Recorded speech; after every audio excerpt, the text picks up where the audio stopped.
I went into this massively downturning, spiraling downturning economy, having gone to school only to get a job so I could pay the highest taxes in the country, and even saving some money that was designed to lose money via inflation over time. And I thought that was intelligent. In fact, I know most of us believe that's what's intelligent, and that's exactly what we do. We go to school only to get a job so we can pay the highest taxes. And some of us might even save some money, believing that's a good thing when actually it's losing money over time. And then when the economy downturns, as it has, we are totally unprepared and we're victims of our own decision making coupled with what the economy is doing. So in 2007, I personally changed what I believed was to be intelligent, and I decided what I was doing wasn't intelligent after all, like I thought. It was very stupid, and most people are following that same stupid plan. And then the passing of time that goes through the business cycles, there's always a peak and then a trough, and in the trough, we get exposed for our daily error in judgment and a very bad belief system that we have about what's intelligent. So ever since 2010, I made that shift in what I believe in. I went from absolutely broke because I lost my job from the economy and all that stuff, and all my money was tied into that one job, all my income was. So I went from completely broke, literally broke, to declaring financial independence 2.5 years later, financially free. The great American dream. It's completely wonderful. You guys should try it.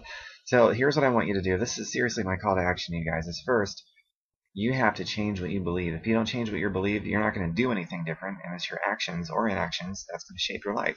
It's going to determine whether or not you're prepared for a downturn in the economy. Now, we're already here in the mess, so what you believe in is going to determine if you come out of it, or if your permanent house guest is going to be poverty. Which one do you want? And are you willing to pay the price and to delay some gratification so that you don't have to have the permanent house guest of poverty? So if you believe, for example, if you believe that you're doing badly right now because of the economy and you don't change that belief, then your permanent house guest is poverty. It's mental poverty more than financial poverty. And financial poverty is probably going to follow that. It probably already has. Now, if you change your belief drastically, I mean really genuinely change your belief, and you start believing that you're doing badly because you came into this economy that you don't have any control over, ill-prepared. You're doing badly because you're ill-prepared for this economy. Then you have tremendous empowerment to do something different. In fact, you're probably going to do something very different. It's probably going to be very quickly if you really believe that. You change your belief from I'm doing bad because the economy is doing bad to I'm doing bad because I came into this economy totally unprepared. Now you have a way to do something different. Start studying and acting on opportunity immediately. If you really believe the latter, you're so much more likely to do that. And if you believe you're doing badly because the economy is doing badly and you're not willing to make that shift in what you believe, then you're likely to not study opportunity and start acting on it. Once you change your belief and you start studying and acting on opportunity, you're going to go from language inside of your mind, perhaps the language that you speak to, but your language is going to change, and it's going to profoundly affect your outcome and how your life shapes out too. You're going to go from saying things like, there's no way I can afford to start spending time and money on studying and acting on opportunity because I'm doing badly because the economy is doing badly. So there's no way I can afford time and money to start studying and acting on opportunity. Welcome to your permanent house guest, poverty, mental poverty, financial poverty. Your health is probably going to suck because generally people that are broke in all areas, health, wealth, independence, freedom, personal liberty, all those things. But then your language starts to change because your belief starts to change.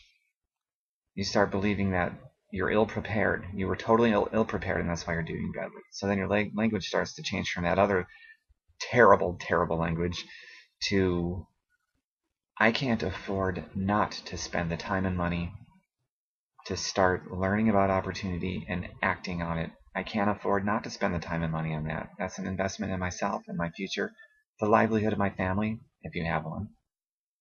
Do you see how your belief system affects everything that you do, and what you do affects how your life turns out?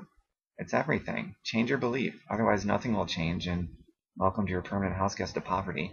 I came out, I didn't have 2 nickels I could rub together in my income because my income was zero. By the way, I didn't have any unemployment. That had run out. I literally had nothing when I started investing my time and money I didn't have on studying and acting on opportunity, and it took me 2.5 years to become financially free. I'll never have to work a job ever again. What that means is that I own my own business, so I don't have to pay the taxes that I'd have to pay if I had a job. Instead, I get to reinvest that in my own business and in myself. I get to decide how I spend my own money and my capital rather than the government. And I'm going to be much better off because I believe that I spend it more intelligently than the government ever will. I think most of you could probably agree with me. If you get to keep all your money, you could spend it more intelligently than the government ever could, even for the purpose of stimulating the economy. See, I'm doing a lot to stimulate the economy because I'm a business owner and I own a business that is very thriving. So the government says, you know, I have this option. I don't really have to pay taxes. I can get it all back. It's wonderful. And if you don't, if all you have is a job, you went to school just to have a job, then you're being screwed by the tax code. Every tax law that's written is what they call revenue neutral. One side benefits, and the other side, you know, they get a lot taken away from them. If you only have a job, you're paying the highest taxes in the country. You don't have a choice because that's the only way that you can stimulate the economy. You're not doing anything to stimulate the economy, so you have to pay all those taxes. It's just the way it is. And on the flip side of that, you change what you believe, you can come out of this economic mess. Your language is going to change. You can become a business owner and an investor. You're going to get the tax breaks because you're stimulating the economy, so the government is going to reward you. And the country is going to benefit from it so much more. We need more entrepreneurs in this country. One reason that the job market sucks so badly is because there's 50, 60, 70, sometimes over 100 applicants per position. Now, if there's more entrepreneurs, then that ratio is going to level out more. The invisible market forces, the laws of supply and demand, it's going to work in the employee's favor. And that employee is going to be able to get a job much more easily and a better paying job. Right now, there's so few entrepreneurs in relation to how many employees that there are that the employee is being exploited badly. You're treated totally unfair. Not only are you being screwed by taxes, but you're also being screwed by your employer most of the time. I mean, how many horror stories are there out there of things that happen on the workplace, and then the boss, all he has to do is show you a stack of papers like 9 miles high of, you don't like it? There's plenty of other people here that'll take your spot. So they don't have to pay you much. They don't have to treat you with respect. They don't have to do anything. They can kick your ass right out of there. And they're the boss. They should have that right. I mean, why not? I don't agree with it on moral grounds, but that's another discussion. The only way you're really going to truly take hold of your life and take control of it, be treated with more respect, better money, better income, and alleviate those stresses in your life, is to take ownership of it. If your boss owns your income, you don't have ownership of your income or your life for that matter. You just don't. And if you love your job, this isn't to knock jobs. You can love your job and all that sort of thing, and you can be an employee, but at least do something on the side in your spare time, something that you own, an income that you own, a job that you own on the side in your spare time, and then you can really be free to love your job and keep your job because you just love your job for whatever reason, and that's all good. But to have only a job, you're screwing yourself. I mean, the government's screwing you, and your employer might be screwing you, but before any of that, it's you who's screwing yourself, and the rest is just following suit. So stop screwing yourself, and you know, your life is going to turn out totally differently. The rest will stop following suit, and in that pattern at least. That's my call to action. It starts with your change in belief. Believe you're doing badly right now, if you're doing badly, because you came into this scenario, whatever your scenario is, totally unprepared. And then your language will start to change. You'll start to say things like, I can't afford not to spend the time and money on studying and acting on opportunity, taking massive, drastic, different action immediately, so I'm not still in this mess a year or two from now. And not only will you be in the mess another year or two from now if nothing changes, but your self-esteem is going to go right down the toilet.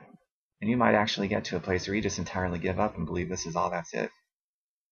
That's not a good place to be, so don't let that happen. Change your belief system. Start working on that immediately. There is no other way out. And I believe you can do an infinite number of times better than you're doing right now. If only you'll change what you believe